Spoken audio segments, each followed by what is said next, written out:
Bonjour et bienvenue à tous pour ce nouveau JT IntelliNTV consacré à l'actualité de l'open source. Au sommaire de ce journal, la nouvelle version de Firefox, la stratégie serveur d'HP, le logiciel GoSA et enfin un point sur la vie de la communauté avec les rencontres mondiales du logiciel libre de Nantes. Firefox 3.5 est sorti. La nouvelle version de Firefox, la 3.5, est sortie. Au menu des nouveautés, navigation privée 2 fois plus rapide que la version 3.0, gestion des formats vidéo open source en natif, géolocalisation des recherches, session intelligente, barre d'adresse plus performante, meilleure colorimétrie, entre autres. Cette version porte le nom de code ShireToco et introduit le nouveau moteur JavaScript nommé TraceMonkey, ainsi que la toute dernière version du moteur de rendu Gecko. Bref, l'innovation sera à nouveau au menu du célèbre navigateur. Framablog vous propose une version traduite d'une vidéo de Mike Belsner, directeur des développements de Firefox, qui résume en 3 minutes les nouveautés du navigateur. HP développe une stratégie serveur vers les distributions communautaires. HP propose depuis peu une nouvelle page regroupant des informations sur les distributions communautaires fonctionnant sur ses serveurs Proliant. Les distributions ainsi couvertes sont Asianut, CentOS, Debian, Fedora, OpenSUSE et Ubuntu.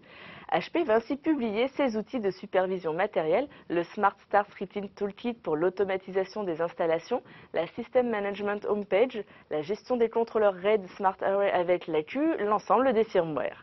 La licence de ces outils reste propriétaire car liée au matériel du constructeur. Cependant, HP fournit les modules noyaux en licence GPL. GoSA, outil d'administration de parc informatique. Dans la suite des trophées du libre, nous vous présentons GoSA qui est le vainqueur de la catégorie professionnelle. GoSA est un outil d'administration sous GPL écrit en PHP et conçu pour administrer les comptes et les systèmes dans un arbre LDAP. L'utilisation de GoSA permet aux administrateurs système une gestion simple et efficace des utilisateurs, groupes, des clients lourds et légers et de leurs applications. Vous retrouverez l'interview de Benoît Mortier de l'équipe GoSA sur notre site. Nous souhaitons bonne continuation à ce projet. Zoom sur les rencontres mondiales du logiciel libre. Les rencontres mondiales du logiciel libre auront lieu pour leur 10e édition à Nantes du 7 au 11 juillet 2009. Elles vous accueillent sur 7 sites, dont le principal est Polytech Nantes, situé à la périphérie de la ville sur le site de la Chantrerie. Une navette devrait être prévue entre la gare et l'école d'ingénieurs. Pour cette édition, vous pourrez assister à près de 300 conférences qui iront du handicap à l'entreprise en passant par l'éducation, la santé, les systèmes embarqués et la sécurité, entre autres thèmes.